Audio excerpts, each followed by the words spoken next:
The magnificence of who you are is far greater than any fantasies you'll ever put on yourself. I've heard you speak to how the journey of the matured intellect is being able to hold paradox simultaneously. If you're addicted to pleasure, you're going to be hurt by pain. Anything that you have an infatuation with, the opposite is going to be something you resent. I had a lady in London. She was traumatized at 16. I said, good, go to that moment. What did you perceive? And when she got through, she was not traumatized. She didn't have a label. The suffering is the inability to see both sides simultaneously. We're trying to get rid of the side that we think is the shadow side, but the shadow is just as essential as the other. It's an event. And if you buy into the event and put a label on it, you'll be trapped as a victim of history instead of a master of destiny. If you ask new sets of questions, I can take that same event, transform it into something you're grateful for, and get on with your life. Master of destiny. Some people are familiar with you from your work initially being in the film The Secret. What do you feel like the law of attraction truly is, being able to consciously create life in the way that you want it? So the secret behind the secret, left out of the secret, is... Wow. That was so powerful. I believe that we're here to wake up our genius and contribute innovative, creative, original thinking to the planet. I believe that we're here to be of contribution and service. I believe that you're here to master finances, not be a slave to it. I'm a firm believer that you can do whatever you set your mind to. Woo, this might have been one of my favorite podcasts I've ever done.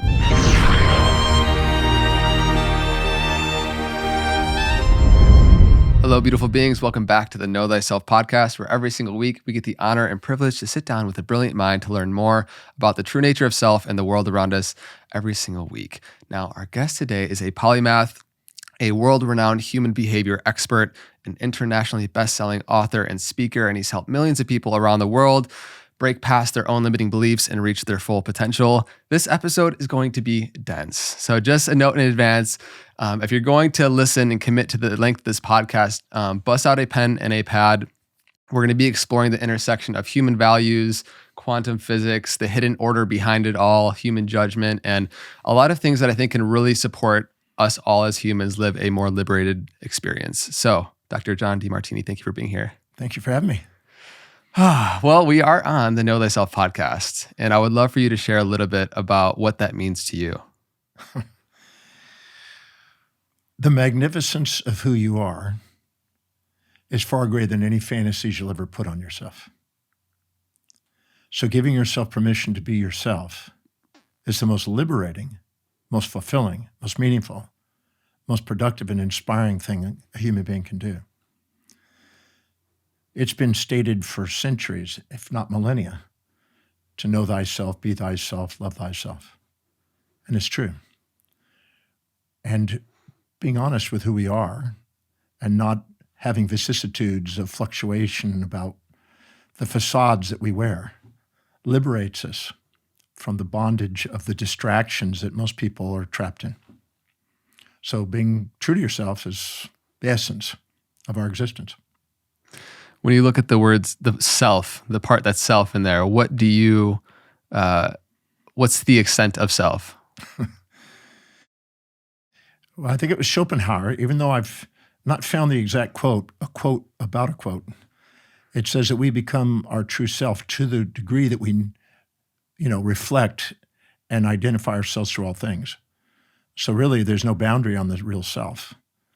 We tend to have this illusion of our form, but as Plato says, there's an ideal form that transcends. There's a nominal world beyond the the transcendental world beyond the phenomenal world. So we become our true self to the degree that we make everything else ourselves, and that's the subatomic to the astronomic. The old yogic cities were the idea that we're the subatomic world and we're the astronomic world and anywhere in between. So I don't know if there's any boundary that we've found. Our microscopes and our telescopes are our boundary. The mathematician Stephen Wolfram says that we have a bounded awareness, and then as we expand that boundary, our awareness of ourselves continues to expand. I love that. So if someone asks you, who are you? When you internalize that question, what do you feel like is the most aligned, accurate, truthful answer of the question, who am I? Well, I look at what your life demonstrates. And if we were to take the Earth, and it spins in 86,400 seconds in a day, and go one astronomical unit to the sun and look at the Earth, whatever we identify ourselves, it becomes an infinitesimal to the sun. Looking back, without a telescope, we're not even perceptible. If we go about 26,000 light years, 27,000 light years to the Milky Way center, to Sagittarius A, and look back at the sun and then our planet, which is non-discernible, we're even more infinitesimal. If we go to the Laniakea supercluster and look at our galaxy or Milky Way, which is undiscernible and an infinitesimal, we're now an infinitesimal of an infinitesimal of an infinitesimal. And then we realize that we're absolutely nothingness. But yet if we go inside by powers of 10 into the Planck dimensional world, the subatomic quantum world, then we become massive. So we're everything. So we're everything and no thing. That's interesting that on the macro scale, we're nothing, and on the micro scale, we're everything. We're everything. So that's why the paradoxes of language and philosophy and, comparative philosophy and religions have used all different types of languages, and it depends on the perspective. So I don't know if there's any boundary, micro or macro. We could say we're in the continuum. Yeah. We're living in a continuum. So within this relative human experience, a lot of your work has been helping people discover the intersection of human values and identity. And so I'd love for you to share a little bit of your framework of why that's such an important topic to unravel right now. Well, when I was 23, and I was starting professional school, I was very fascinated by why some people walked their talk and others limped their life, why some did what they said and why many didn't. And I was trying to discern what was the key in that, because I wanted to obviously achieve more and fulfill my life more. And I distilled it down to human values, things that they value. And there is a hierarchy of values for people, things that are more important to least important in their life, things that are higher priority, lower priority. In my case, I have a high value on researching and learning and teaching. I have a low value on cooking and driving. I haven't cooked since I was 24, and I haven't driven a car in over 30-something years. So I learned that if you do things that are high in your value, your self-worth goes up. If you do things low in your values, your self-worth goes down. And if you do things that are high in your value, you spontaneously act because you're inspired spontaneously to do it. It's intrinsically driven. And if you do something low in your values, you need extrinsic motivation and reward to do it and punishment if you don't do it to get you to do it. So obviously identifying what the hierarchy of one's values are, it dictates how they perceive, decide, and act, and therefore their destiny. And prioritizing your life liberates you. I learned what were the highest priorities for me, which is teach, research, write, and travel the world. Everything else is delegated. I have specialists that take care of everything else. I jokingly say, even if I have a girlfriend, I tell her, I said, look, I've delegated George Clooney to take care of lovemaking. And would you still love me if I delegated that? She said, I'd love you even more. So I delegate everything and do only what I'm really inspired to do, which is teach, research, write, and travel the world. So that switch from most people perceiving that I need to live a motivated life to I can live an inspired life and I can discover what is my calling. And then you, by discovering that prioritization of values, can become most effective with how you're using your human energy in this meat suit for the lifetime that you are in it. Well, your highest value that is most important, highest in priority, Aristotle called the telos. And the telos is the end in mind. And the study of the telos was teleology, the study of meaning and purpose. So the most meaningful, the most purposeful, the most inspiring, the most fulfilling thing a human being can do is to prioritize their life and fill it with the very highest priority thing that's most meaningful. So why do anything else? Why be second? Why not be first? Why not live in the highest priority possible? So finding out what that is. Now that could be raising a beautiful child. It could be some social cause. It could be fitness. It could be exercise, education. Nobody's right or wrong for their hierarchy of values, but they're unique. And identifying that is liberating. And the second you live by the very highest value, that's your identity revolves around that. Your ontological identity, your teleological purpose, your epistemological pursuit of expertise is around the highest value. So finding that is one of the things I specialize in, helping people identify what they're intrinsically called to do. That highest value is also the purpose and for that moment, and that can evolve. But the purpose is the most efficient and effective pathway to fulfill the greatest amount of voids with the greatest amount of value. And the voids are all the things you're too proud or too humble to admit that you see in the world around you that you're not willing to own. That's why you become yourself to the degree that you own everything. At the level of the essence of the soul, nothing's missing in you. You have fulfillment, pleroma. At the level of the existence, you have things missing. The things that are missing are all the things you've judged in other people that you're too proud or too humble to admit that you own, that you've deflected instead of reflected. And so I'm very inspired by helping people identify what they value most, where they have the most objectivity, the most neutrality, the most reflective awareness, the most presence, and the most empowered state of conscious awareness. That's where we have the most, as Hegel said, it's where the dialectic comes and synthesizes where we have the most spiritual pursuit. Is there an overlap? I'm curious what you think about virtue, but in terms of how, whatever everybody's highest value might be that they discover in life, what would you say are the qualities that lead to the most well-being to the planet? Because I feel like that's going to be the highest expression of ourselves, whether it's teaching or fitness. If we're doing it in the pursuit of service, I feel like we get amplified by the universe. And so I'm curious what you feel like that is. Well, each is individually is described. If you're a mother and your highest value is children and raising a family, you'll be dedicated to raising beautiful children. Rose Kennedy, her mission statement, I actually had a book given by the Kennedy family to an individual that was given to me, and it had her handwritten mission statement in it. And it said, I dedicate my life to raising a family of world leaders. So she was dedicated to being a mother, raising a family of world leaders. Other people, it may be fitness or exercise or building wealth or building business or serving people socially or whatever. I don't judge what it is. I don't consider any value system right or wrong. Everybody projects onto others what they think is right according to their values, whatever supports it, and whatever challenges they think is wrong. But ultimately, that's murky, because in the world, there's complete pairs of opposites. Just like in our body, we have the sympathetic and parasympathetic that play complementary opposites. So too, in the human value systems, for every person that's trying to build something, there's somebody trying to undermine that to balance it. There's a law of heuristic escalation. The more you get righteous about yours and proud about your pursuit, an equal and opposite force comes in to keep it balanced, to keep you back into authenticity. Because when you're proud, you're not your authentic self. When you're shamed, you're not your authentic self. When you find a balance between those, you're authentic. Mm. When you are judging somebody and putting them down and putting yourself up and puffing yourself up and looking down, and you're too proud to admit what you see in them inside you, that's not your authentic self. And when you're shamed and looking up to somebody and minimizing yourself and too humble to admit what you see in them inside you, again, you're not your authentic self. It's only when you see that whatever you see in them, the seer, the seeing, and the seen are the same, and you have pure reflective awareness, that you have real intimacy, that you own everything you see, and that's you, and nothing's missing in you. And now you have fulfillment loving somebody else. The divine in me honors the divine in you, like namaste.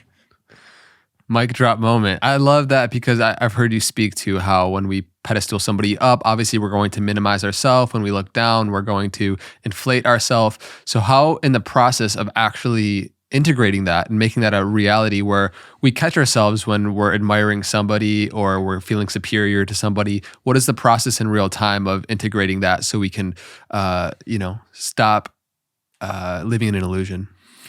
Well, I've been working on that for a while, 51 years.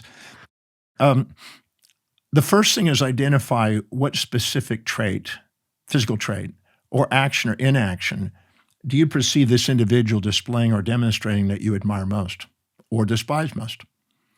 And really narrow it down. Make sure it's not hearsay. Make sure it's not vague generalities. Make sure it's not something about how you felt, but it's actually their actions.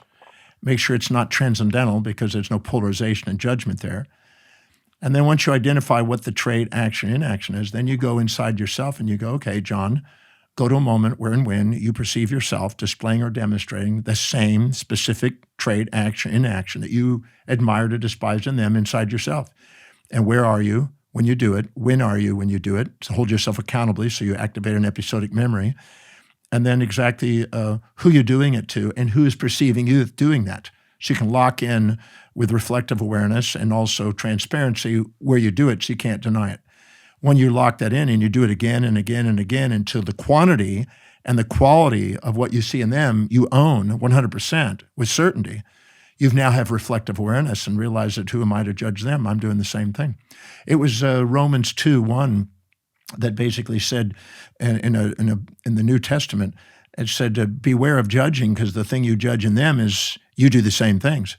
And I've been doing that and going through reflective awareness like that for many, many years. And I have yet to find somebody that couldn't find that behavior that they judge, because we only judge things on the outside that represent parts of the inside that we haven't loved. Can you speak into how it's self-judgment really? Because when, we could bring a couple examples. If somebody feels like they admire how somebody's generous or how somebody's creative and they don't feel like they see that. So you're saying have the reflective awareness to where you can see where in the past that you have, where and when in time you've demonstrated that same quality. And that can show you how you do have that within you. But I feel like when it comes to judgment, it's tricky because it's often happening in an unconscious state. Well, there is no judgment without unconsciousness. Right. Can't. If you're fully conscious, there's nothing but love. Mm. You have to be blind and ignorant and unconscious of some part of yourself in order to even have a button to be judging. So would you say then all judgment is rooted in self-judgment to a degree? If life is a mirror? They're inseparable. We only have resentment on something on the outside that represents something we feel ashamed of on the inside that we've dissociated from and gone into a cover-up called pride in order to not deny it. And then they're the one we're judging and pointing our finger at, got three back at ourselves to make us realize that we're judging ourselves, but we're projecting it onto them with a false attribution bias and a false causality. We blame them for what we're actually feeling. When we finally own that and then find the benefits of what they're doing and the benefits that we've done it and clear our shame, we don't have any resentment to them. I've had people that have been resentful to people, gone in, identified where they've done the same thing to the same degree, then gone in and find out how it served people in the process. And they went over there and hugged the individual when they're done. They didn't even have to go through and find the benefits of the trait because it's just a reflection of themselves.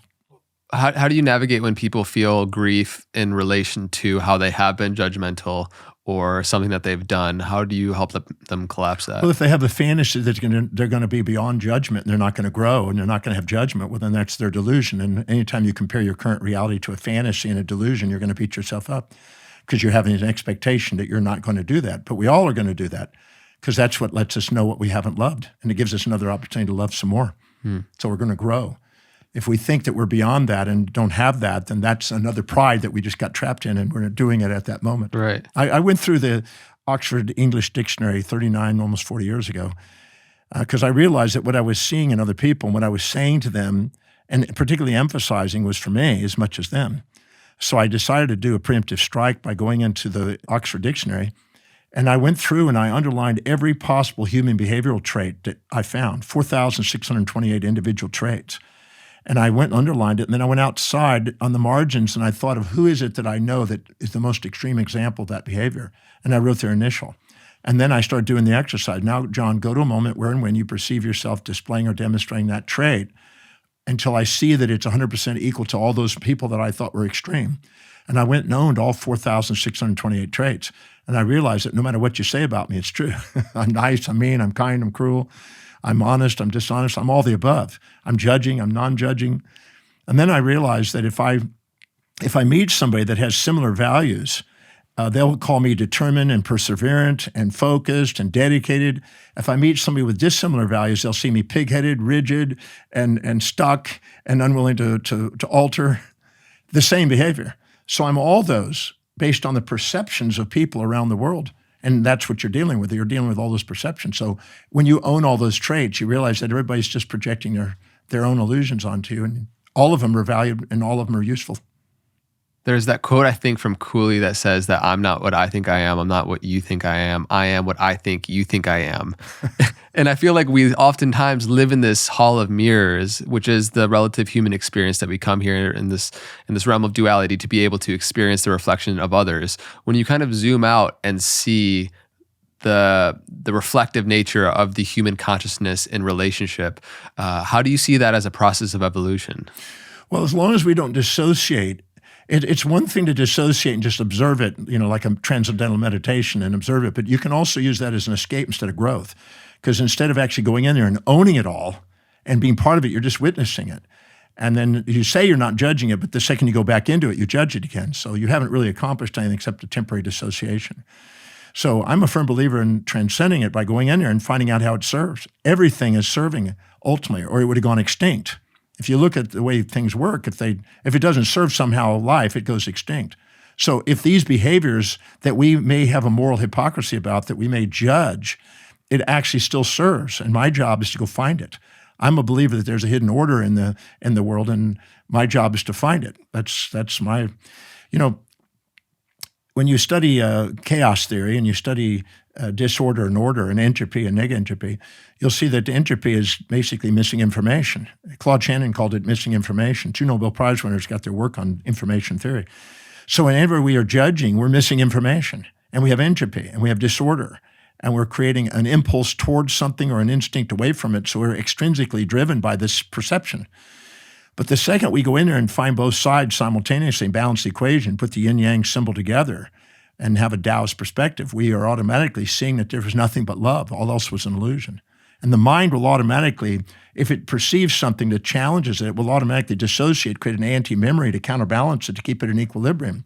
And if we have something that's ecstatic, it will create a paranoia in order to come in to balance it out.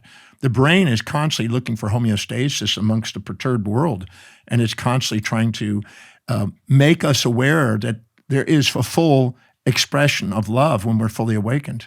So I'm a believer that love is the synthesis and synchronicity of all complementary opposites, and we go and judge and see only part of it instead of the whole, and therefore we have emotional reactions and let our amygdala run our life instead of letting our executive center see things objectively.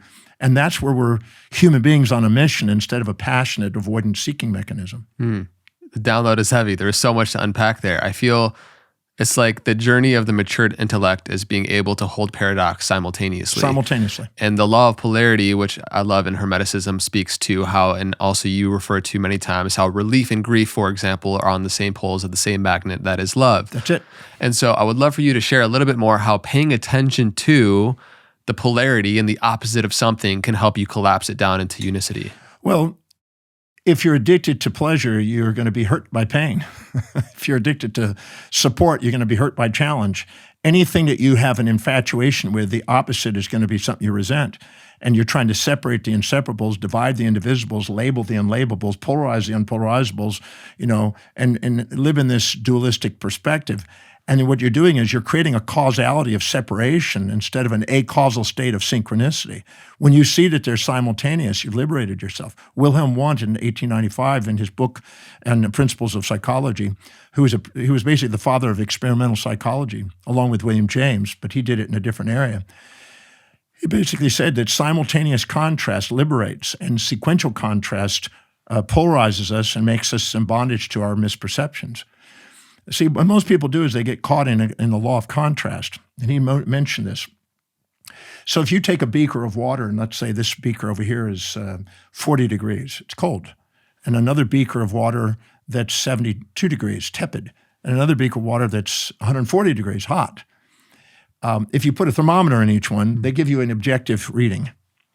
But if you put your hand in there and you hold it there, you'll go, okay, that's about 40 degrees.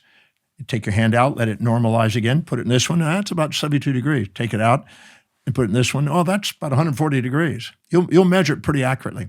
But if you put your hand into the cold water, 40 degrees, and take it immediately out and stick it into 72, you're going to swear that it's 90 degrees because you now have a subjective bias because of a contrast. And if you stick it in the 140 and you now stick it in the 72 right away, you'll think it's 50 degrees. You'll think it's colder than it actually is. So the second you contrast and judge somebody else relative to you, your perspective of yourself just got skewed, and now you exaggerate, minimize yourself. You've lost thyself. You're no longer thyself.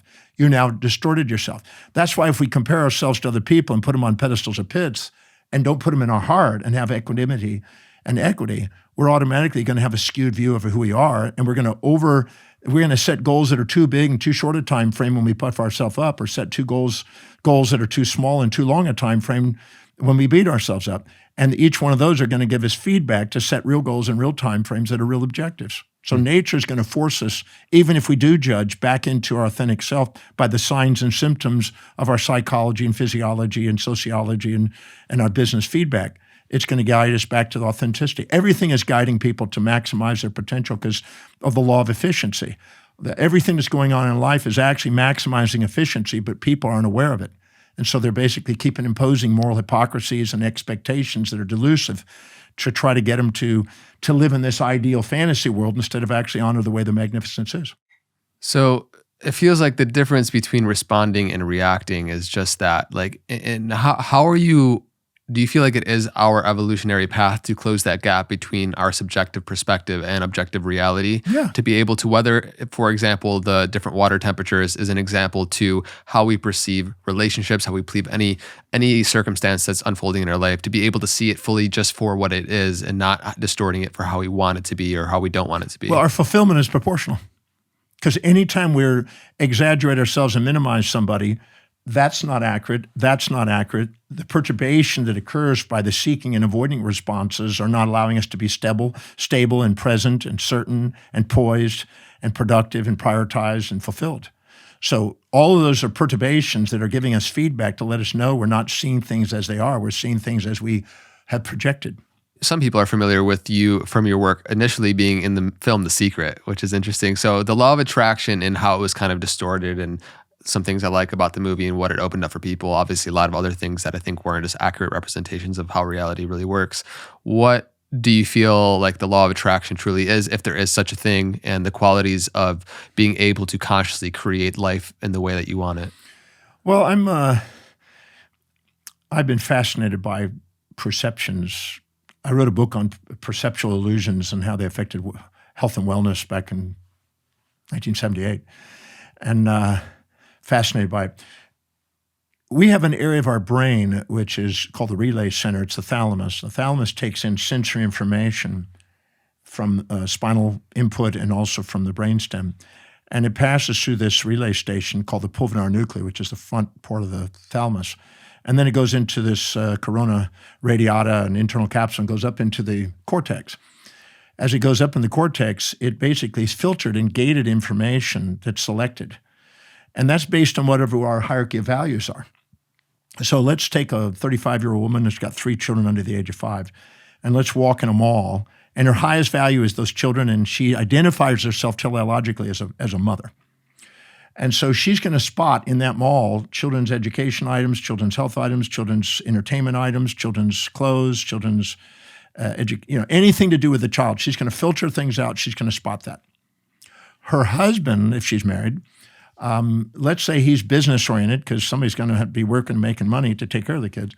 And he's now going to walk in that same mall. He's not going to see all that children's stuff. He's going to see a computer store. He's going to see a bookstore. He's going to see a suit store or whatever that helps him build his business. So we filter our reality according to our hierarchy of values. And our thalamus is part of that gating system. We'd be overwhelmed by infinitude if we didn't filter it out and get down to the things that are priority.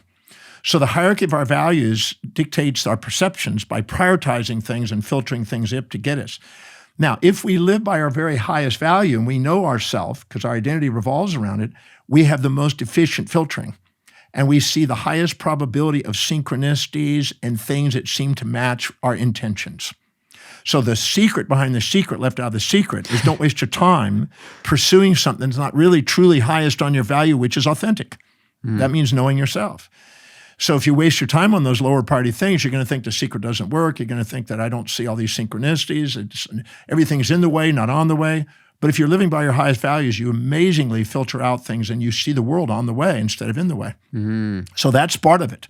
And then there's no doubt that we have subtle senses that we're learning as the decades go on. I mean, I've been studying neurology. I just finished a new textbook on neurology this week, in fact.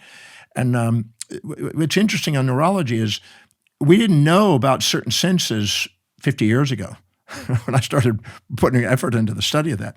We didn't even know that we had certain subtle senses and pheromonic influences and aromatic responses. We didn't know we had quantum entanglements going on inside the brain, it looks like. There's a lot of knowledge about sensory systems that we now know. And I'm sure in another decade, 100 years from now, we'll have even more understanding.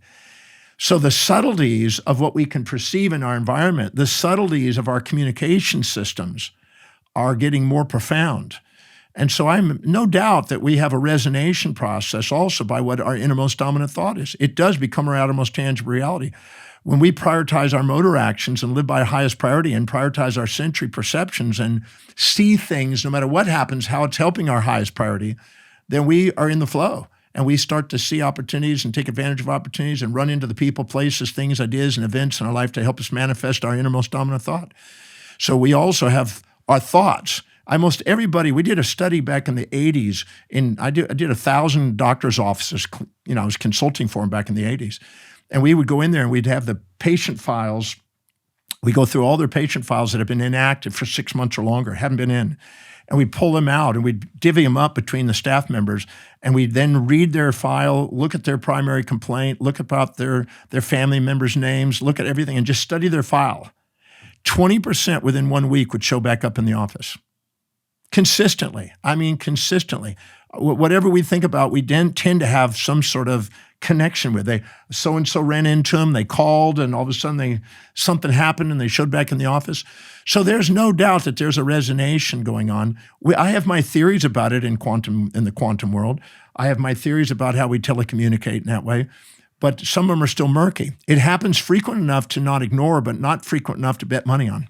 But it's definitely there. But 20% is a pretty high percentage. And we definitely watched 20%. And we had what they called file day. Every quarter we'd get a bunch of files out. We just focus on it to reestablish a relationship with the clients. And it works in business, it works there. So, and the same thing, almost everybody has thought of somebody and they go, oh, they called all of a sudden. You have these synchronicities. In my breakthrough experience program, I see this every week. I had people, I was just in Istanbul yesterday, and on the weekend, this last weekend, I had it in Istanbul. And people said, I just finished this exercise to love this individual and overcome any judgments on them. And I haven't talked to them in 11 years. They just called me. Or so-and-so I haven't talked to them and we broken up, but we're not talking to each other. And then they contacted and said, let's get together. So this happens consistently. And it's more than just probability. So I've studied probabilistics and and it's more than probability. I'm excited to dive deeper into those energetic subtleties that you're curious about and that are still maybe a little murky, and we can speculate on those. But I think it's really powerful how you just broke that down and kind of taking away this law of attraction from this mystical force that brings you what you want just by thinking about it to the tax brass. No, like I've heard you say that our innermost dominant thought is going to then be our external most tangible reality, and that if we go on that pursuit of clarifying what our values are and how that shapes our selective bias attention, we're going to continue to see what we want to see, and we're going to see more of what we value most and what we're thinking about most. So that I think you wrap that up really beautifully because it really becomes an important reminder to guard what you allow in your consciousness, what you allow the impressions of your subconscious mind to accumulate, because then you're going to start to continually to attract more of that. Well, whatever it is out there, I'm a firm believer that there's 7 questions a person can ask. What is it I would absolutely love to do in life? How can I get handsome and beautifully paid to do it so my vocation, vacation are the same? What obstacles might I run into and how do I solve them in advance? How can I get handsome and beautifully paid to do it, in other words? And then what are the action steps I can do to make it happen? And what worked and what didn't work today? How do I do it more effectively and efficiently tomorrow? And no matter what happened today, how did it get me one step closer? Those are very profound questions to help you increase the probability of achieving what your innermost dominant thought is. That's a great reminder just to pause and go back and write those down for the listeners as well. Those are 7 good questions. Yeah. But I'm a firm believer that if you get really clear about what you want, you're going to increase the probability of achieving it. I'm sometimes, when I write out objectives, I will spend sometimes hours on that objective, that one paragraph of exactly how I want it. And I have a master planning for life system that I do that I'm very concise about the wording. And and I'm amazed at how the people, places, things, ideas, and events surface to make it happen. Amazingly. Yeah. And some people go, well, that's crazy. I had a gentleman from Stanford University that heard me speak one time in San Francisco, and he says, he flew all the way to Houston just to meet with me. I'd like to help you on your endeavors.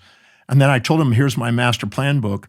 You better get to know what I'm up to and what I'm committed to. That may not be as inspiring. You just met me at a one talk. That's just a small piece of who I am.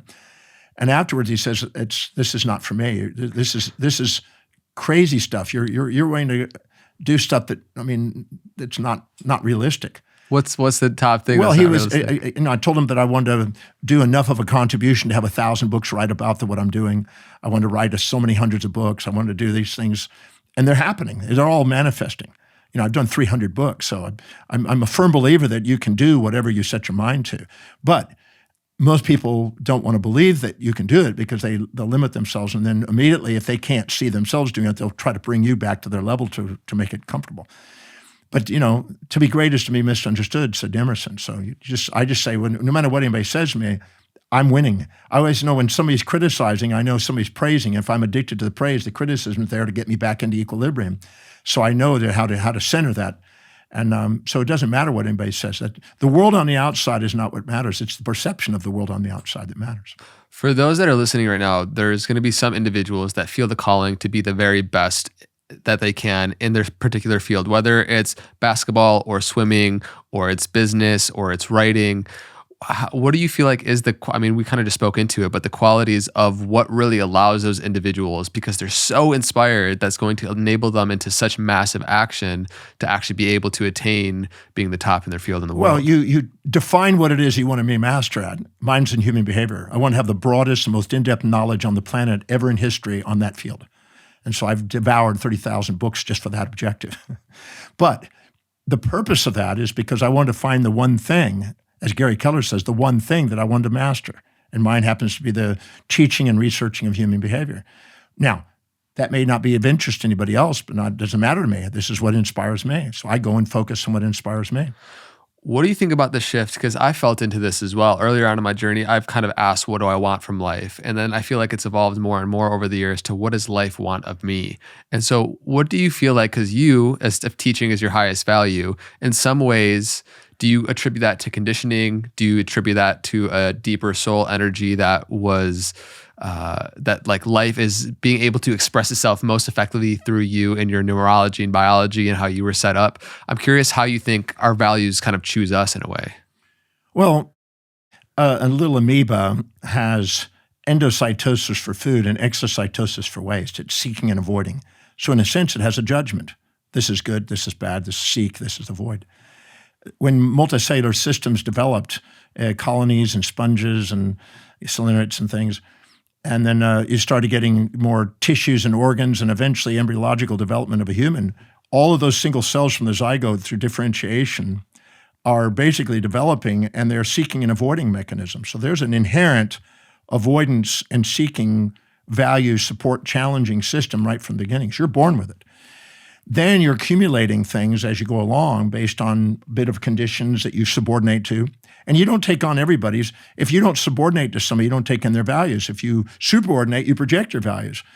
So you're gathering things in the environment based on who you subordinate to and who you give in to and who you look up to, and you take in information. So those are accumulating. In my particular situation, it was a combination. I was born with an arm and leg deformity pushed in, and I had to wear braces until I was 4, so I wanted to be free. I wanted to be out of the braces. I was also had a speech impediment, so a year and a half I was going to a speech pathologist, and by the time I was in kindergarten, first grade, I was told I would never be able to read or write or communicate and never amount thing, never go very far in life. So I had a void with learning. And then when I got out of my braces, I just wanted to run, and I wanted to do some sort of sport. So I excelled in baseball and then also in surfing. And so I eventually left home when I was 13 years old. 14, I hitchhiked to California. 15, I made it to Hawaii, and I rode big waves. I nearly died at 17.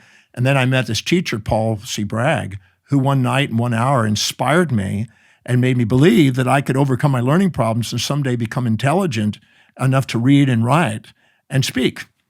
And so that was a void that became a realization that maybe I could overcome that. I was convinced I could do it. And then with the help of my learning to go and read a dictionary, I memorized 30 words a day in a dictionary until the dictionary was memorized. And I did 20,000 words by memorizing words every day that my mom helped me with. I would eventually overcome my learning processes, and I learned how to speak by practicing speaking. You learn to play the flute by playing the flute.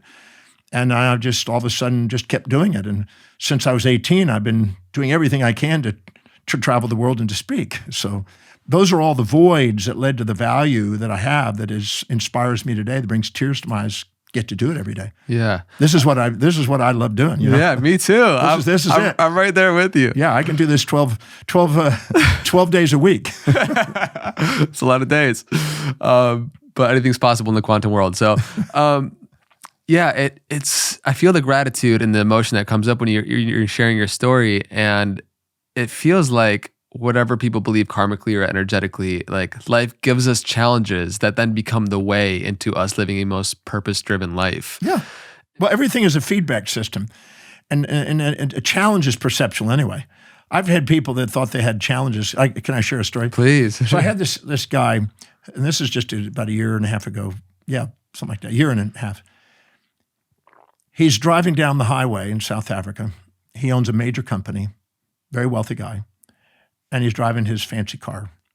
And 4 cars come up around him, stop him on the freeway, get out, bang out his window with guns and machine guns, pulled him out, put a thing over his head, stuck him in a trunk, and drove off, left his car on the highway. Said that he needed to come up with a large sum of money, millions of dollars, in order to see his family alive and him alive. So he had a ransom. And so he finally raised the money to get that because he resisted, got beaten a bit, family threatened, finally got released and had to walk a long way and finally make it back home, and gave him a large sum of money. And he'd been going to some therapist for a while, post-traumatic stress disorder, they gave it. All those are titles and labels that people, because they don't know what they're doing most of the case. So I basically said, I asked him a simple question. So go to the moment when you were traumatized and you were challenged. Well, the moment they came and knocked out the window, I said, okay. And then they put in the trunk. I said, great, go to that moment. I said, what did you experience? Go to that moment and what did you actually, let's look at your senses and all your modalities, submodality distinctions. Let's look at the senses. Well, I was in a fumed back trunk. I was constrained. I had to barely breathe, and it smelled terrible.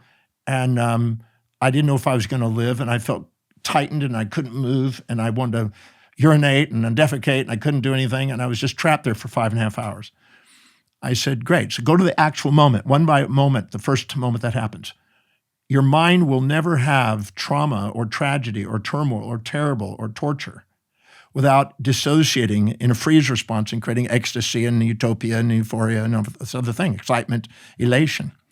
So at that moment, in order to balance out the brain for homeostasis, the EI ratio comes to balance.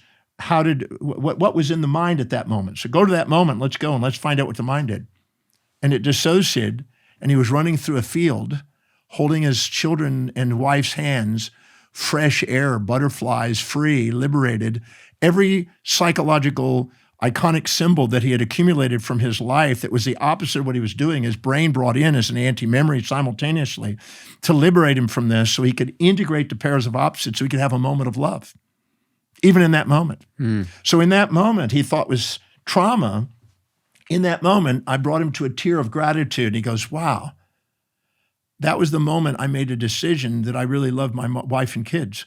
I've been so focused on my business, so dramatically, intense on my business. I've neglected my wife, haven't put focus on her, didn't hardly see the kids.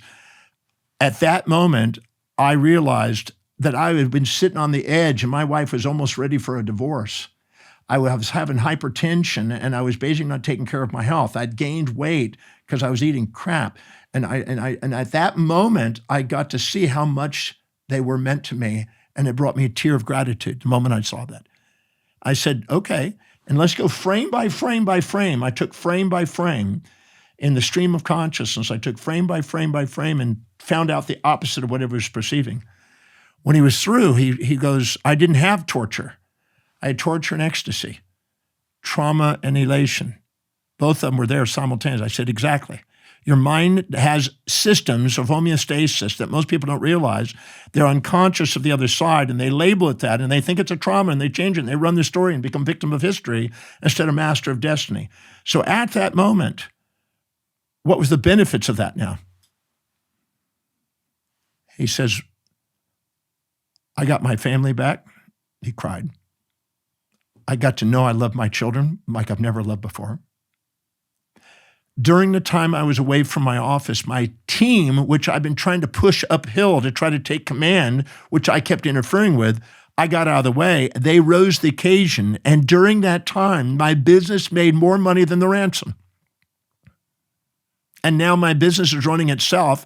I have part-time with my family. I'm going places, doing things with them, and my business is making me more income. If it hadn't have been for that experience, I wouldn't have got those things. I would have been probably divorced, undermined the thing, had an absolute crazy time with my company, dividing it up. This was actually a gift. I said, exactly. I said, can you see you were unconsciously sensing intuitively that you were on the edge? He goes, I was. It says, I got my health back. I've lost a bunch of weight because that happened. I'm now doing yoga and meditation. I'm now with my wife. We're like peas in a pod. I said, how much would you have paid to have that? He says, more. Could you have gotten that with a consultant otherwise? No. So this is one of the greatest consultants you ever had? And he goes, yes. He says, I feel like I want to go and find those guys and thank them. I said, now you're seeing things as they are, not as society has labeled. Damn. Because moral hypocrisies tend to impose fantasy idealisms about how we're supposed to be one-sided.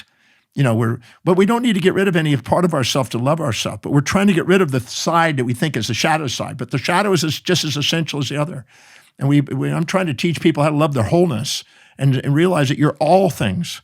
You're a hero and a villain and a saint and a sinner and all polarities woven together.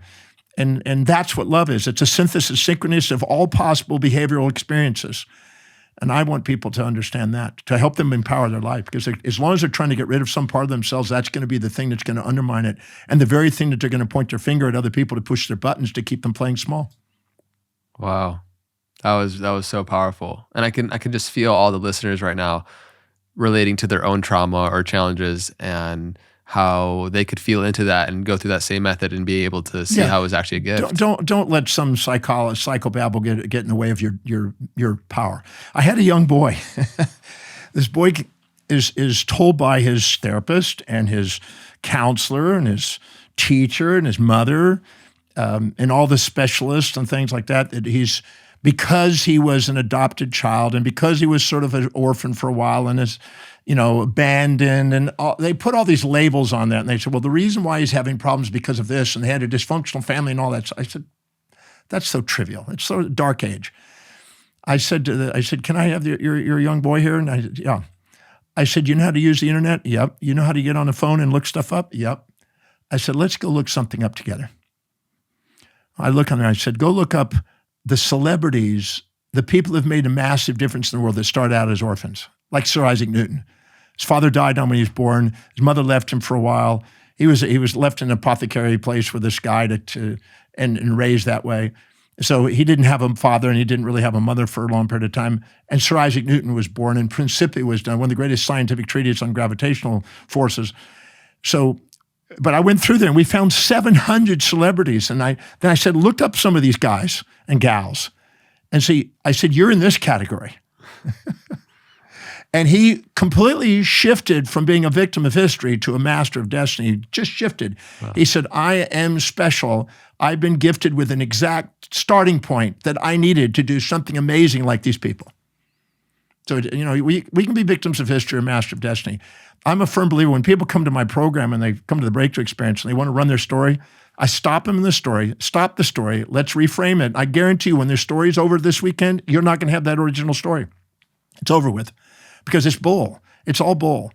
It's just that we've been caught in moral hypocrisies. There's a great little video online that's by a priest, and he basically says that that religion's in the control business. It's in the guilt-producing control business by creating a moral hypocrisy that some people are supposed to live by, but nobody can. And they're trying to be a one-sided individual. Oh, get rid of the negativity and only be positive. Get rid of the war and get only peace. But the Global Peace Index, it's monitoring global peace and war all around the planet. If you look at it very carefully, it's always balanced. But people live in a fantasy they're going to get a one-sided world. And that addiction to one side makes the other side the subdiction, and they're splitting themselves apart, trying to get, as the Buddha says, a desire for that which is unobtainable and the desire to avoid that which is unavoidable is the source of human suffering.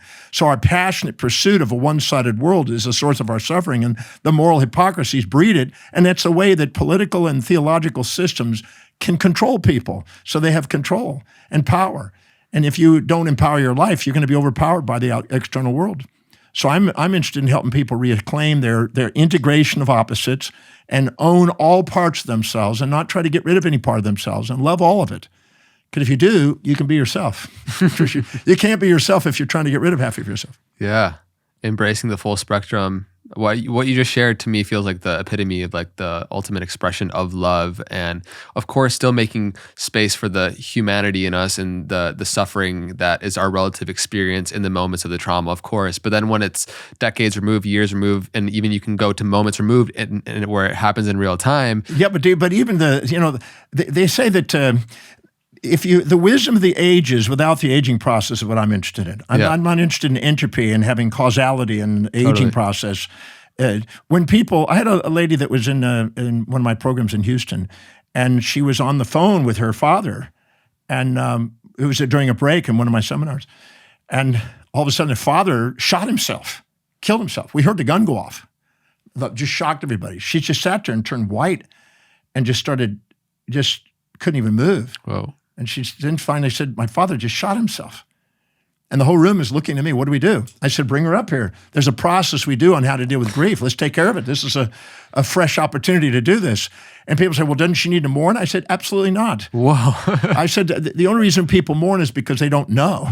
They don't know how to process. And we were doing it. But people only grieve the loss of the parts they were infatuated with. They never grieve the loss of the parts they resented.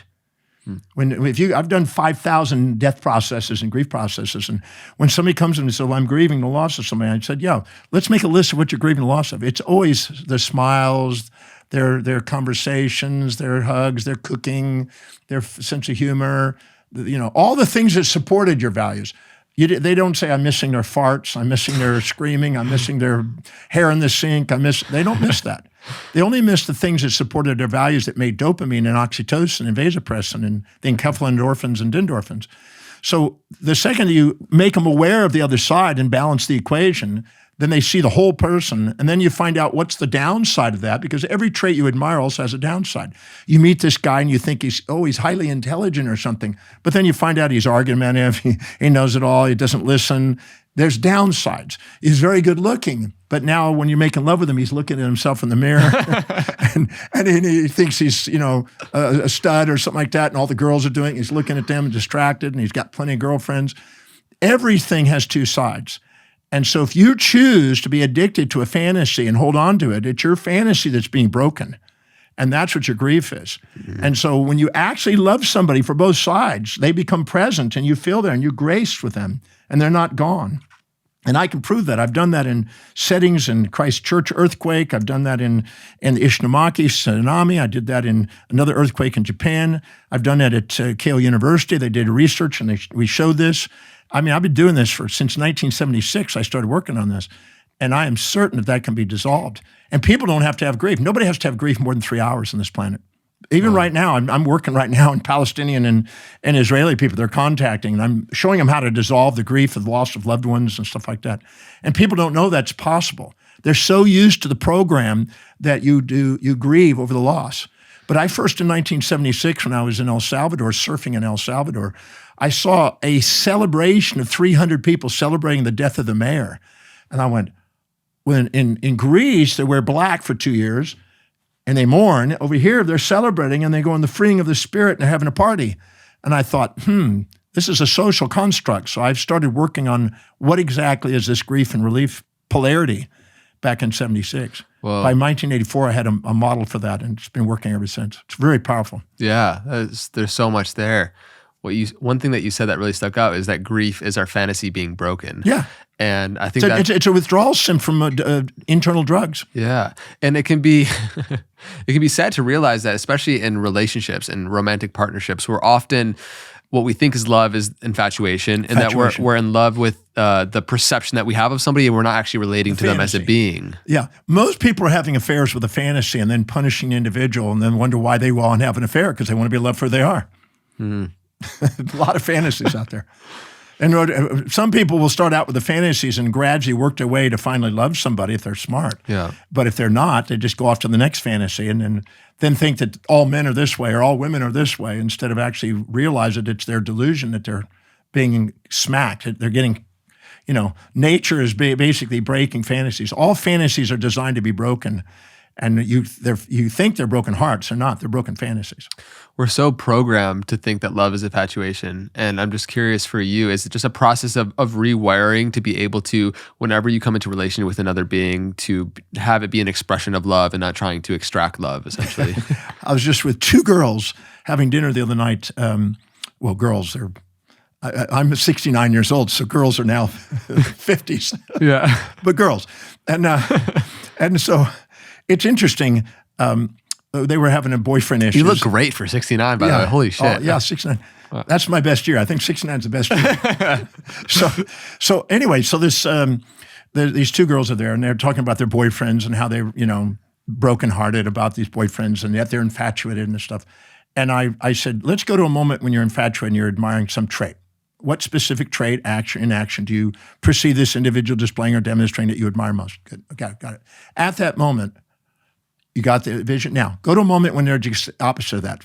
Because when you're looking for a mate, you're not going to get a one-sided mate. You're going to get nice and mean, and kind and cruel, and positive and negative, and support and challenge, and honest and dishonest, and loyal and betrayal. You're going to get them all. If you think you're going to get one and then you're not ready for the other, then you're immature and you're searching for a fantasy instead of a true objective that's love. So I basically showed her, go to the moment when he does this, the opposite. And she goes, okay. Go to the next moment that did this. We calm down their infatuation. Because when she's infatuated, she's going to start sacrificing what's most important to her in order to be with him for fear of loss. Because whatever you infatuate, you fear the loss of. Whatever you resent, you fear the gain of. And you're living in fear of your own creation. So if you go in there and find out where he's the other side, you calm down the infatuation, you reclaim your power, you start allowing yourself to have a fair exchange, and a sustainable fair exchange is what people want in a relationship. So I made them crack their fantasy on the spot, and they go, I'm not so infatuated with him. I said, I know. She goes, and I'm not frightened of losing him. I know. Now you're able to be objective when you're in this relationship. Because you were sacrificing yourself. So yeah, I basically gave in to him on a whole bunch of things that I really didn't want to do. And I said, exactly, because you're infatuated. And the infatuation isn't him, it's the fantasy you made him. He's both of those.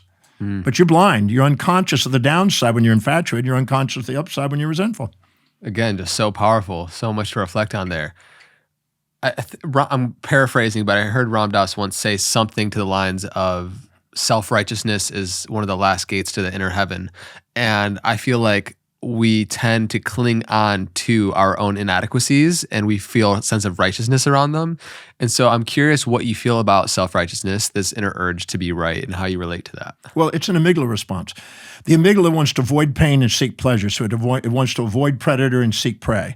So anything that challenges its values, it wants to avoid. Anything that it supports its values, it wants to seek. So it has the fear of loss of pride. That's why it cover our face if we do something shameful. And we, cover our face and show off our face if we were proud. So it's the amygdala that's addicted to pride and it's subjected from shame. And it's the amygdala that's addicted to fantasies and subjected from nightmares. So it's our amygdala that traps us, and because we're ungoverned. But the forebrain, whenever we live by our highest priorities, the blood glucose and oxygen goes into the forebrain, activates the medial prefrontal cortex. That area of the brain has little nerve fibers that go down into the amygdala, the nucleus accumbens and the habenula.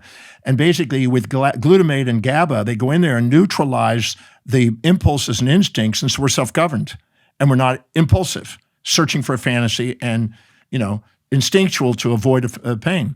So if we live by priority, we have less probability of pride and shame. We're more humble. We understand both sides. We realize we're a hero and villain. We're not denying ourselves. We have more reflective awareness.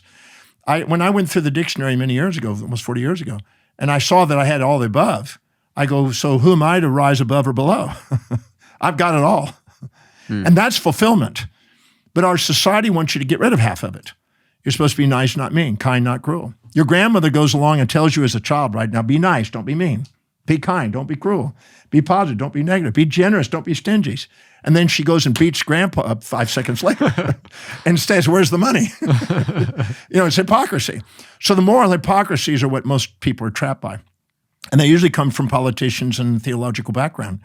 Because if you're not governing yourself psychologically and physiologically and having autotelia, which is an internal feedback system, realizing that everything that's going on in your physiology and psychology is teaching you your mission in life, and having a homeostatic focus, you're going to be governed by the external world. Anything that's not governed from within gets governed from without.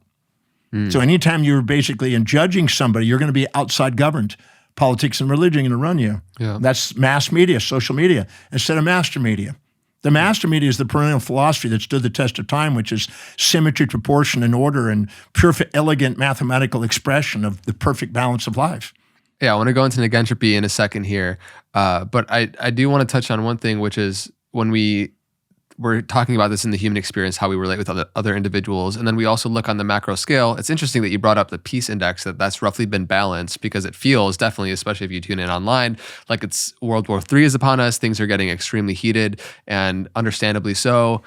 What do you feel about as awakening and the awareness on this planet is growing, the light of the awareness is growing, so too does the opportunity for the shadow that casts. And so it kind of has to grow on both poles, right?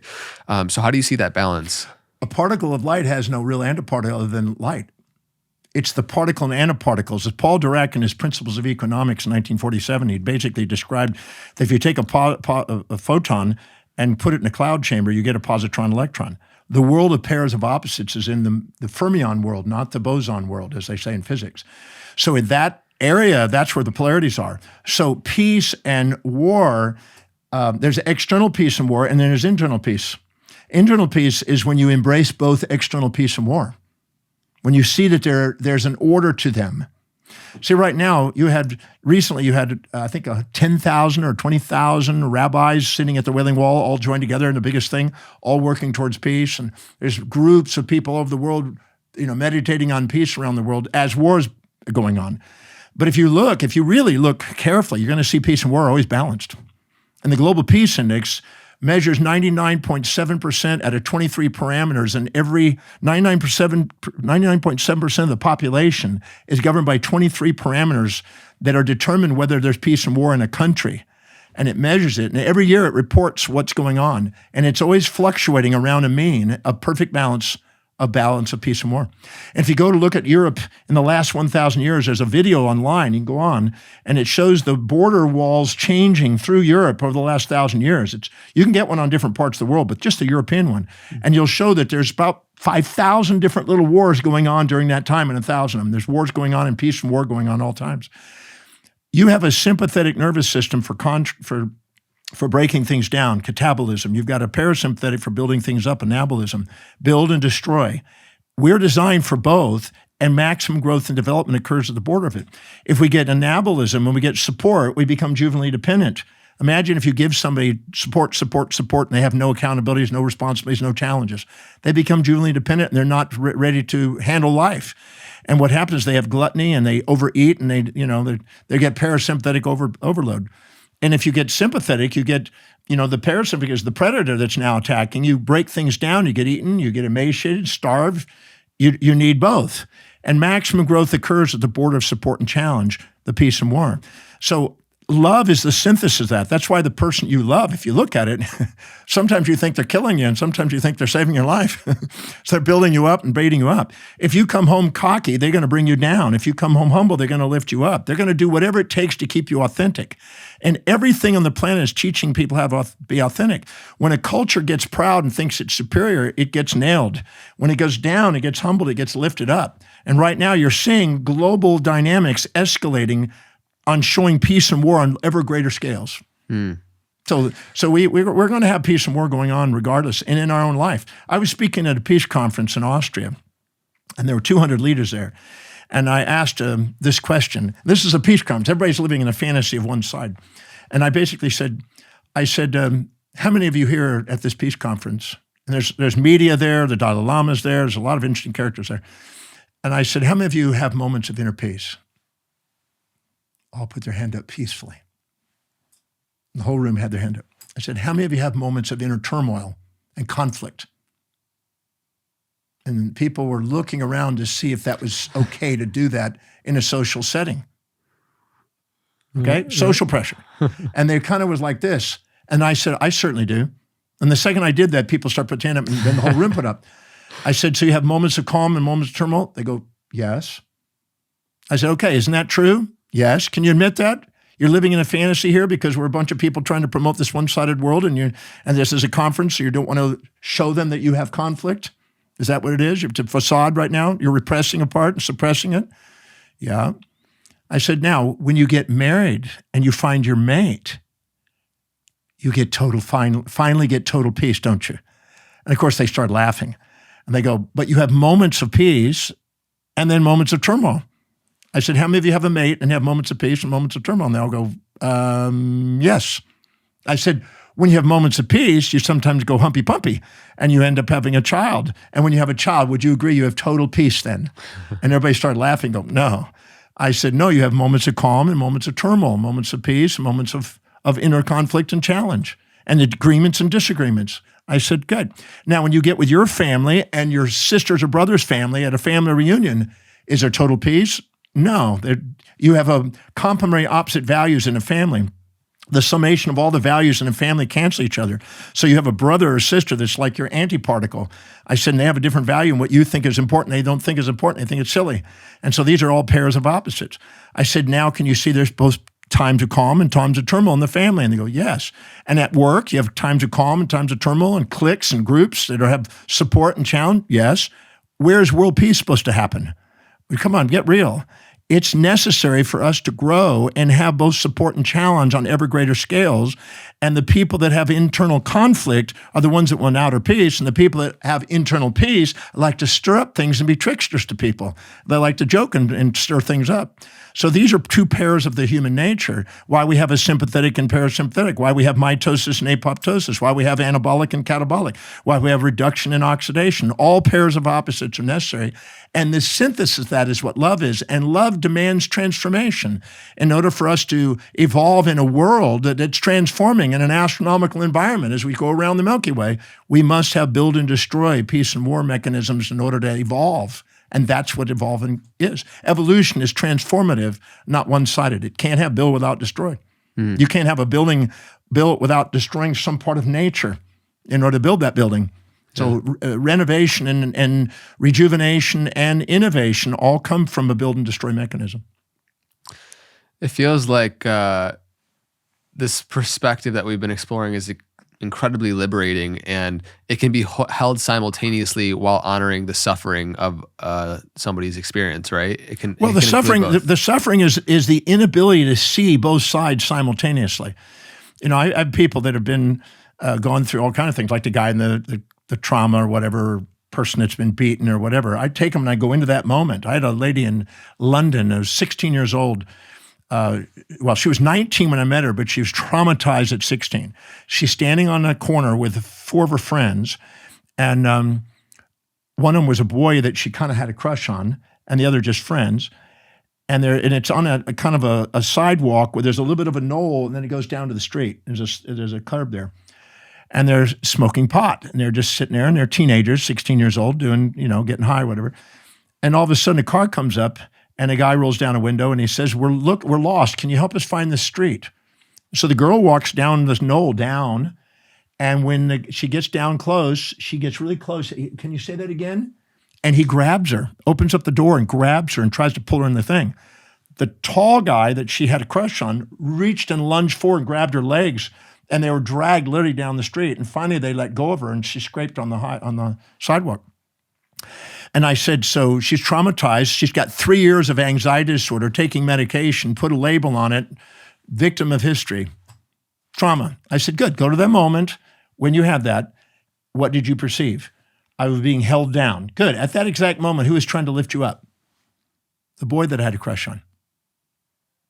Okay, good. And they were yelling and screaming at you and pulling you, forcing you and constraining you. Yeah. Who's trying to set you free? My friends and my boyfriend.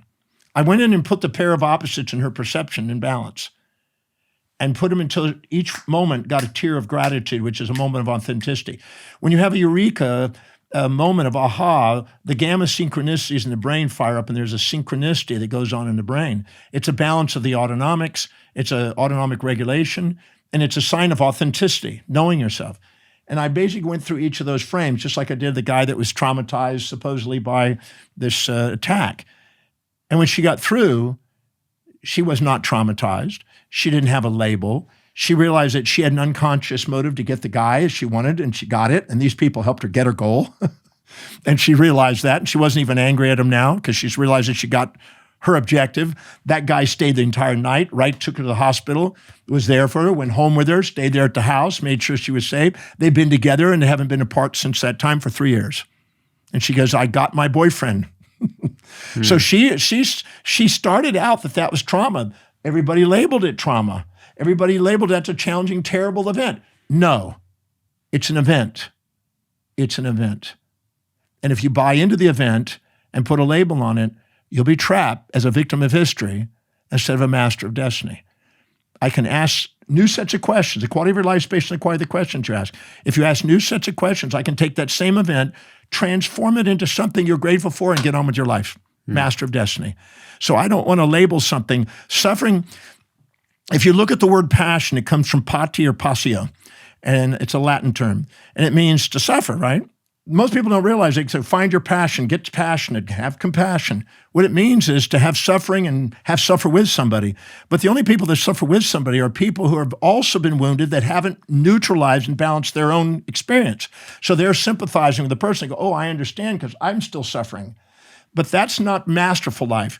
Going in there and finding out the order to it and liberating yourself from it and finding how it's a moment of love and then helping people objectively come to reason in their own experience is transforming the suffering and helping people actually get on and be fulfilled. And that's why Emerson said in one of his quotes and says, I like to hit them with rough electric shocks and break their delusion of suffering and help them see the magnificent, the hidden order that's in the apparent chaos. Beautiful. What I got from that is, and I would love to hear if you agree, that suffering is our inability to perceive the balance of opposites. That's it, at the same time. And that's what the brain is doing. The brain, we've been taught so much misinformation. It's not that we don't know so much, we know so much that isn't so. Paul Dirac said that. And that started me on a new journey way back when I was 18. What exactly is the hidden order in our apparent chaos? You know, Einstein did a great thing and Leibniz did something amazing. He had 20 of his students in his class, and he said, now, here's a piece of paper. I want you to write 20 random dots on it. Just 20 random dots, but know the sequence of the dots. So put them in sequence and make them as random as you can. And then he turned in the piece of paper, and he put a Cartesian grid on an X and Y axis on it. And then he looked at all the dots and the sequence of it, and he wrote a formula, the function of X relative to Y, and then handed it back and let him chart out the thing, and they came up with that sequence. And they go, how did you take our random event and found a hidden order? And he says, well, I'm a mathematician. That's my job. That really stuck in my brain at 18 years old, reading his book on Discourse on Metaphysics. Then I started to look at Einstein's his work on Brownian movement. And if you take ditch water and you find this little debris in it, it moves around in these Brownian movements, these random movements. And if you only get it down and filter it out and you only have one movement, you can actually trace that movement, figure it out. You put two in there, it's harder to discern, but you can trace it out. But there's factorials. When you have two, it's 2 times more complex. You have 3 particles, you have 6 times complex. 4, it's 24 times complex. 5, it's 120 times complex. 6, it's got 720 times complex by factorials. So the mathematical idea of entropy is a mathematical progression. So the complexity is so overwhelming that most of our algorithms don't know how to do it. But Stephen Wolfram, the mathematician, said that it's the boundary of our comprehension that's labeling something entropic. And labeling it. And actually, there may be negentropy, but we call it entropy because we don't know the algorithms yet. But we look back in the last 60 years, since I've been doing this, 51 years and studying, the number of algorithms have taken things that we once thought were random are no longer random. And so another 10 years and 20 years and 100 years, things we think are random may not be random. And my mission has been how to find the hidden order in the apparent chaos since I was 18. So 51 years of research on that. So let's dive a little bit deeper here since we're here. There is the second law of thermodynamics, which is entropy, that across the arrow of time, things will continually progress into more and more chaos. And the alternative, syntropy or negentropy, is going to be the arrow of time going backwards from future to past. And so how do you see that there is an intelligence, you can perceive it that way, and there's an intelligent mind in all things that is orchestrating not just from order to chaos, but chaos to order, because obviously we're all here and it took a lot of order and intelligence to get to this point. Well, Luigi Fontappi talked about this many decades ago. He believed that there was a balance of those and that we just don't see it. And when they first started coming up with entropy back in Clausius and thermodynamics, the second law, they thought that life was negentropic. Erwin Schrödinger in 1935 wrote a book on that, on what is life. It's negentropic. It's the opposite of entropy. But they assumed that we were going negentropy temporarily in a system run by the sun that we're getting energy from, but the sun is going through entropy. So therefore, the overall thing is going through entropy, but we tend to be far from equilibrium in thermodynamics and going temporarily into negentropy. So they just ruled it out and said it's still entropy. That's the ruling law. But then they started to find out that the solar system had order. And they started, well, where's that coming from? Well, that comes from the galaxy. Well, then the galaxy, they found out, had hidden order in it. They were self-organizing systems. So then where's that coming from? Well, that comes from the galaxy clusters and the super galaxy clusters. Okay, where's that come from? Well, that comes from the Big Bang. Okay, where's the Big Bang come from? Well, there was just order. And it runs out of it kind of dead ends. And it's a mystery we don't understand. We don't know the origin of it because there's something that has no time, right? That's the theory anyway. But this is a cop-out. And now, as you saw, 2.5 weeks ago, they announced a new law that just acknowledged a new law in biology. Now it's basically challenging entropy, just 2 weeks ago. So I've never been satisfied with entropy. I do not believe that that's the final story. And Wolfram also says it's basically computational boundaries. And it's our computational boundaries that's keeping us in the belief that there's entropy. And we are basically in a mechanistic, materialistic, basically physicalist view, a reductionistic view that's making us think that. We're afraid of the other because it's almost teleological. And teleology, because it's been associated with pseudo-religion, has been a negation from science because we have to make it empirical. But empirical has all kind of illusions. There's over 180 biases that affect empirical studies, but we still have this bias towards that, the empirical bias. So we use that. We assume that's it, and that's the best we got. But I don't think that's the full answer. And I feel certain that in another century, we'll have even more, a higher boundary at where we are on computation, and we'll see hidden order in more and more of the chaos. So I'm a firm believer that as the centuries go on, that law will be eventually kind of changed and modified into a balance of entropy and negentropy. And that life and death, because one's called death physics. Entropy is death physics. Negentropy is life physics. Those two have to have a balancing act. And they will. I think they will. I think our model right now of cosmology, the so-called Big Bang, is absolutely incomplete. I wrote a big textbook, 2-volume textbook on cosmology, and debunked it with 179 refutations on the Big Bang theory. But that's what's popular. And it's like a religion. It's what's popular in science. So what is your view on like the panpsychist view that there's an intelligent living mind within all things, and also goes hand in hand with Hermetic philosophy and the first principle of mentalism? Mind. Yeah, all is mind. There's challenges when you get down to the quantum level, but even Freeman Dyson, who used to be at the Institute of Advanced Studies at Princeton, who I've spent time with, he believed in a panpsychic universe. The list of people who are panpsychics are pretty impressive. There's a good 1,000 names I could rattle off on the panpsychic world. So we can't prove it or disprove it yet, but we certainly can't completely rule it out. I really believe that there's something there, and I believe that the farther we go, even Montagu, whatever his name was, the Nobel Prize winner found the virus, HIV virus, he was doing work on memory of water memory.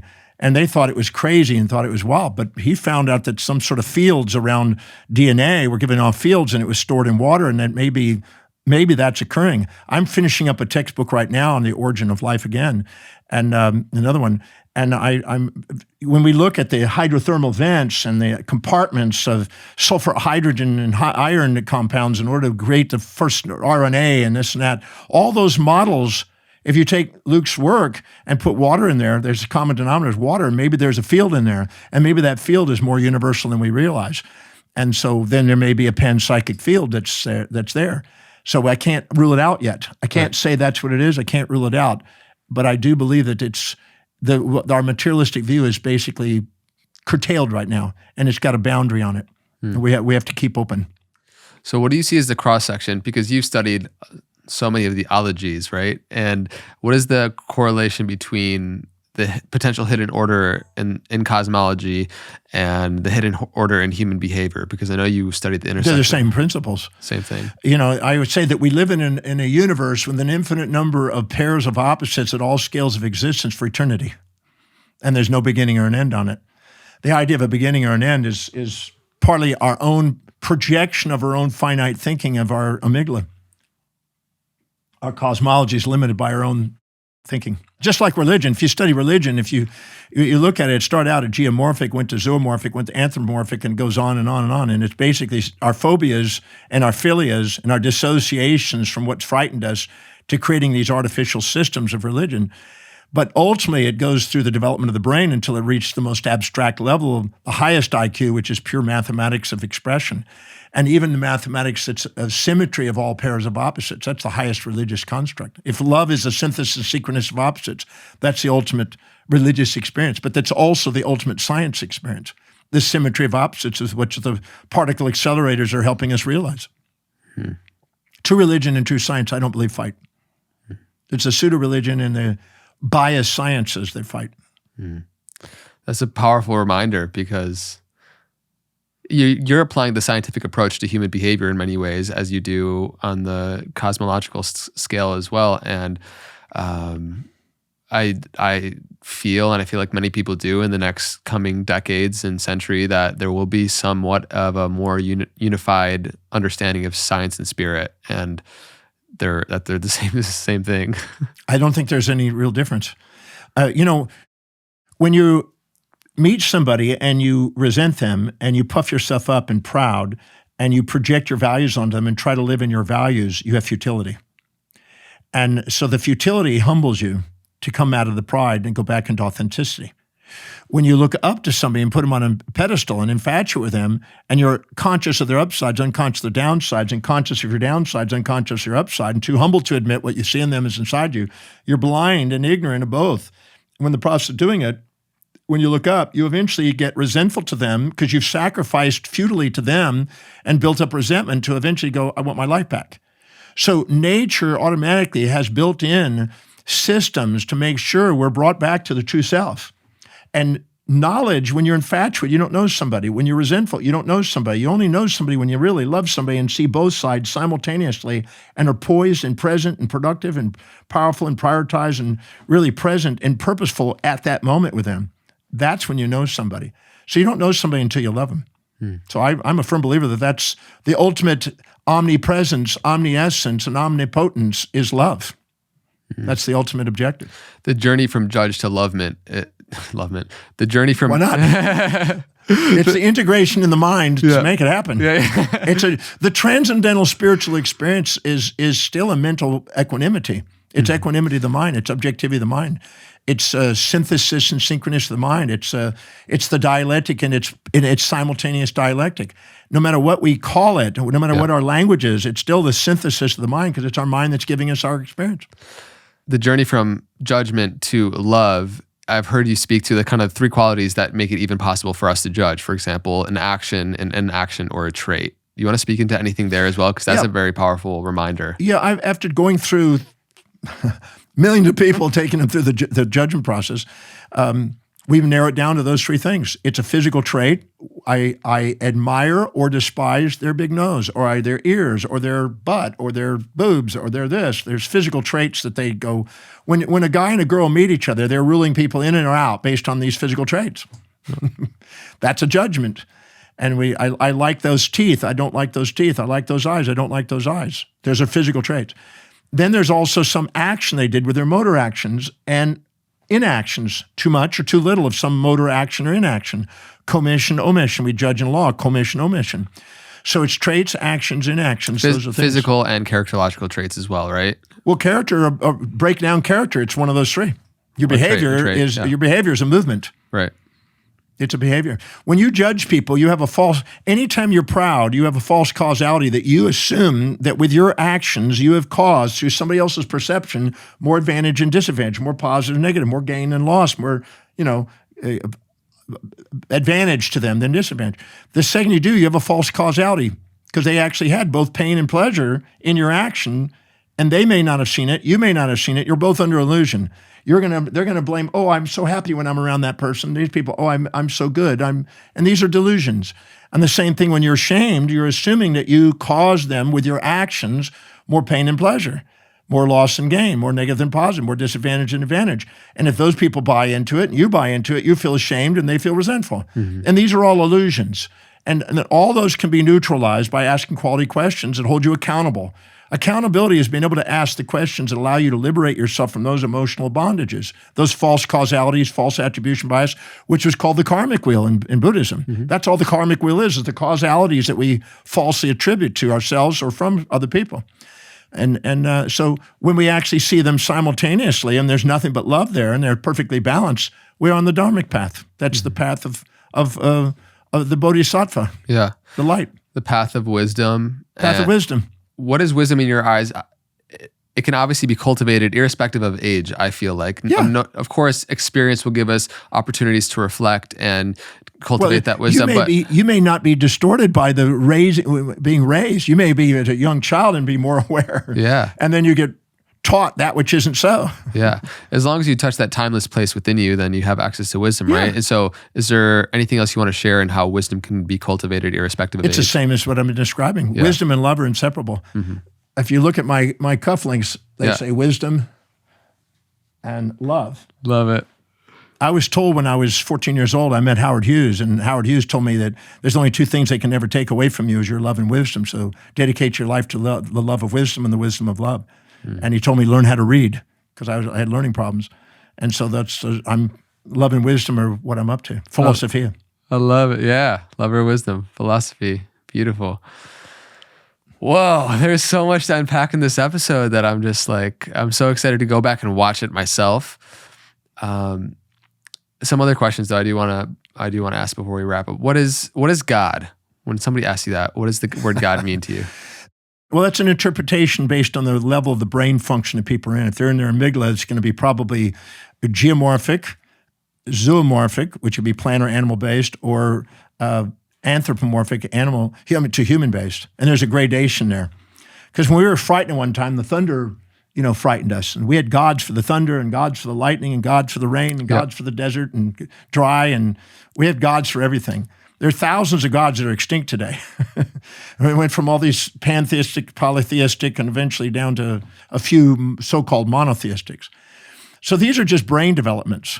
And they're basically associations from things that frightened us and seeking for the things that we think are going to appease that. So we're going to pray for that which is unobtainable and try to avoid that which is unavoidable. And these are stages of awareness. When we actually are fully aware in the brain and we see both sides of things, we see that we need the predator and the prey in order to evolve. So we find the benefits of the predator and we keep that in check. And I learned from a martial artist. A martial artist in Cardiff, California. I was staying in Cardiff for a while.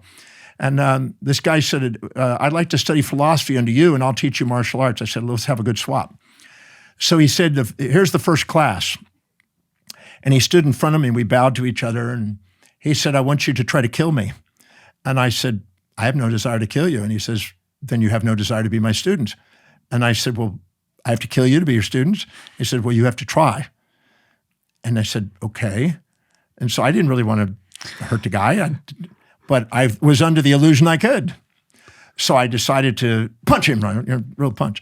And when I punched, it's like the whole world went into slow motion. He grabbed my hand, turned it, threw me off balance, pulled me up on my tippy toes, and pulled me forward and kissed me on the cheek. And then put me back on my feet. And I was going, okay. Now, at first, I didn't really want to hurt him, but after that, I had a tiny bit of, like to get him, So then I decided I'd do a forward kick, right?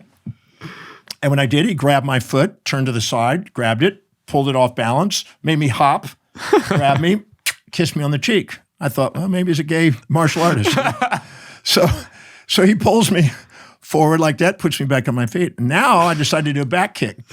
And the same thing. No matter what I did, he just maneuvered me and kissed me on the cheek and put me back on my feet. And then I was getting more just determined to want to try to get this guy, right? And he said, first lesson in martial arts. He says, to a neophyte, you perceive attack. To a master, you see an invitation to dance. So when you're prepared, there is no predator or prey. You've transcended the pair of opposites for a moment. So can we obtain that? Yes. Can we sustain it? No. Is there somebody that thinks they've obtained it? No. Don't buy into people that are gurus thinking that they've obtained it. That's an illusion. Yeah. They're just human beings. People get trapped in that. But I stop and think about it. On the planet, no matter how much you know, it's an infinitesimal. Yeah. And whatever you know, that's why Socrates was considered wise, because he knew that he didn't know. If you zoom out enough, you're just nothing. So you realize that you don't know, and what you don't know is vastly more than what you know.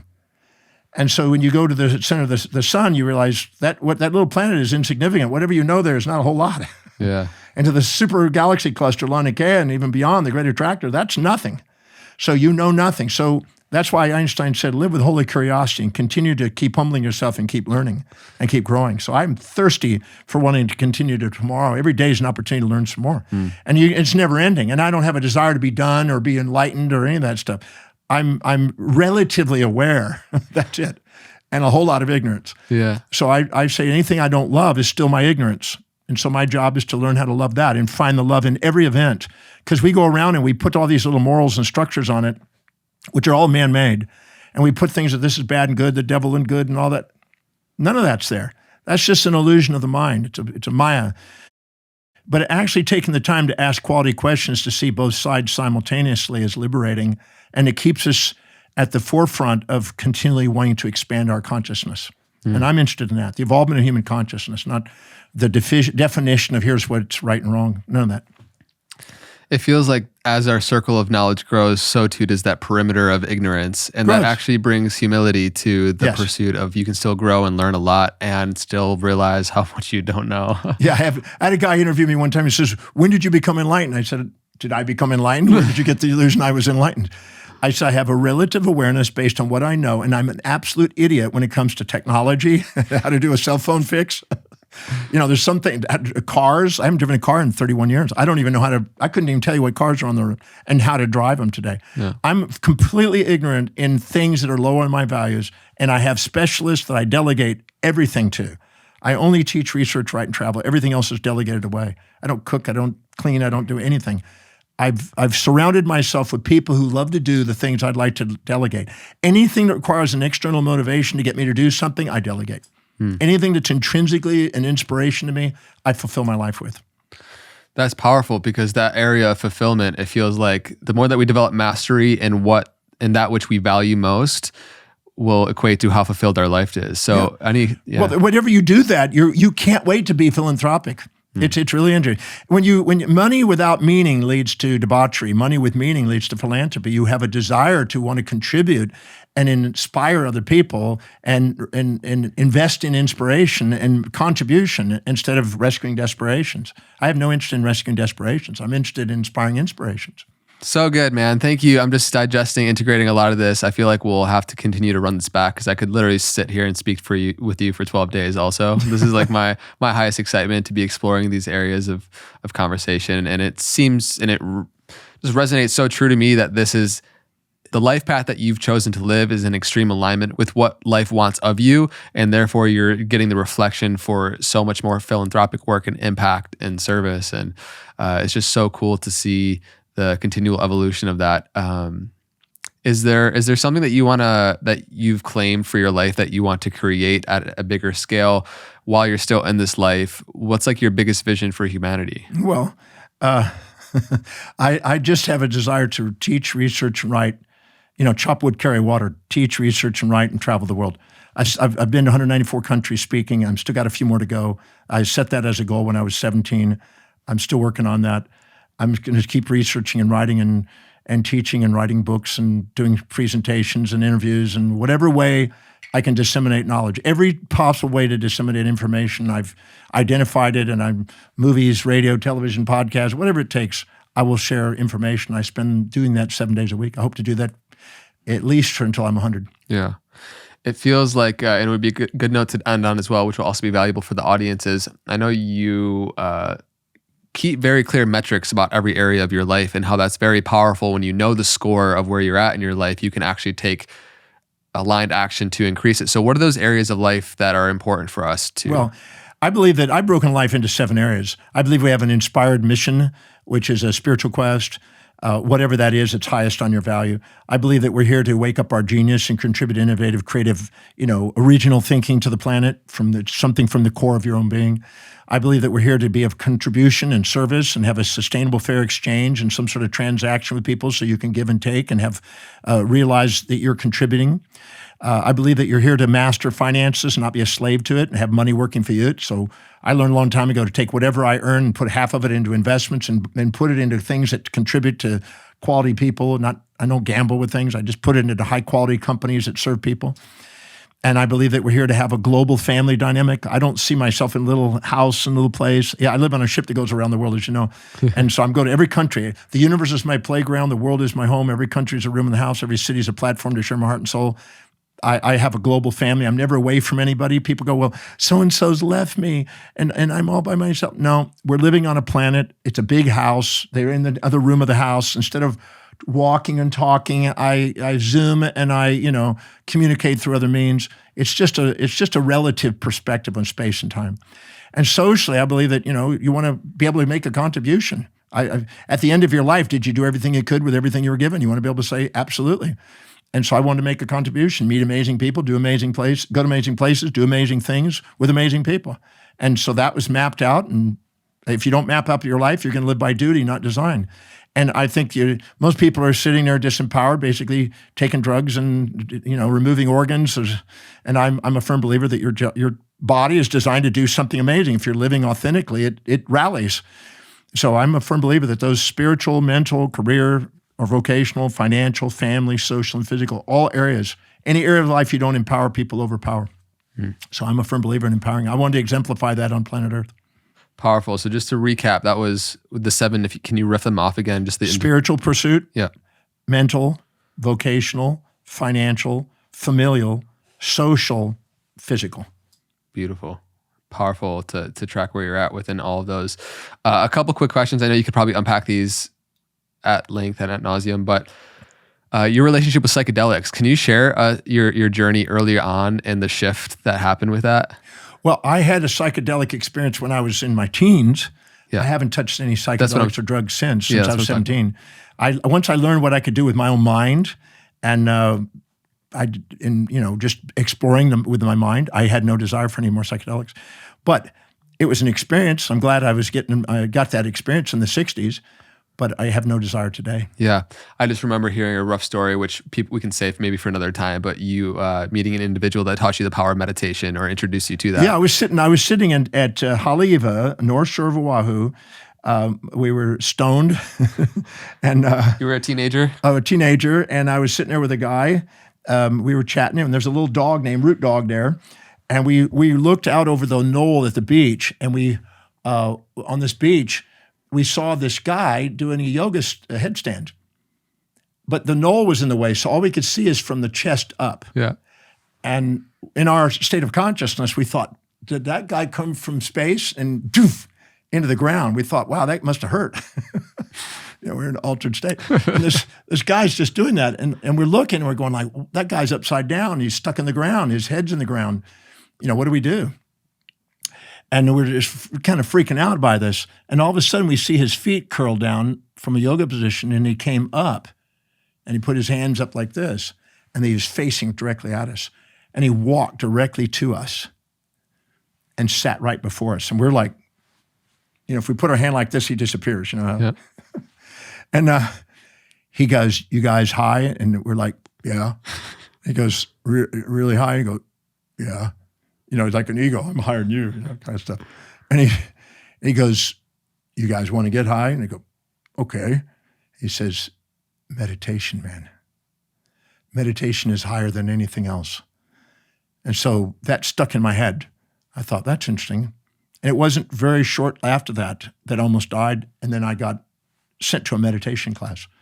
And so once I learned about the power of my mind and the power of the questions I asked, had no desire for drugs after that. Never have touched a drug since. Wow.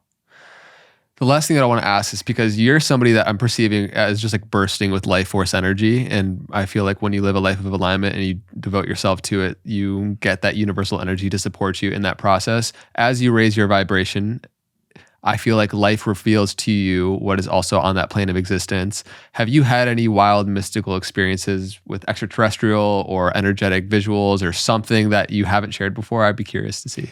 I've had synchronicities. I was meditating in Pasadena, Texas, while I was going to professional school, and I was just in this meditative state with tears in my eyes, and all of a sudden, I got this strange multi-car crash. I mean, like, whoa, just took me right out of the meditation. Like, whoa, what's that? And I thought, that's weird. I'm in a meditation. Why would my brain resonate with that? And I thought, that's strange, and it kind of shook me. And then You had the experience of like a car crash? Or like a yeah, like I saw these cars, a big pileup of this multi-car crash. Yeah. And I thought, what a strange thing to have during a meditation. I never would have imagined that as a meditation. Never happened before. And so it broke my meditation, and I thought, okay, I'm sitting here. It's probably around 6:30, 7 o'clock at night. It's just dark. And I decided to go and get a bag of peanuts at this little store around the corner. Now, where my apartment was at the time, you couldn't see the road. It was in the middle of a complex. As I walked down there, and I walked in, I came back out to eat the peanuts. And down the road about 400 yards was sirens and red lights and stuff. And something about it lured me to want to go down there. And I walked back down there, and I walked right to the position that I saw in the meditation. And I thought, wow, that must have occurred right at that time. That pileup must have occurred right at that time. And that must have somehow a sound from the impacts or something must have gotten to me or something. I came up with this idea that there was a multi-car pileup. And there it was. Literally 400 yards or 450 yards away was this car pileup. So I've had these synchronous awarenesses. You know, people are going to have things happen. I think most everybody's had some that are so associated, so closely associated, it makes you pause and wonder, how did you know that? How did you get that? A premonition of whatever.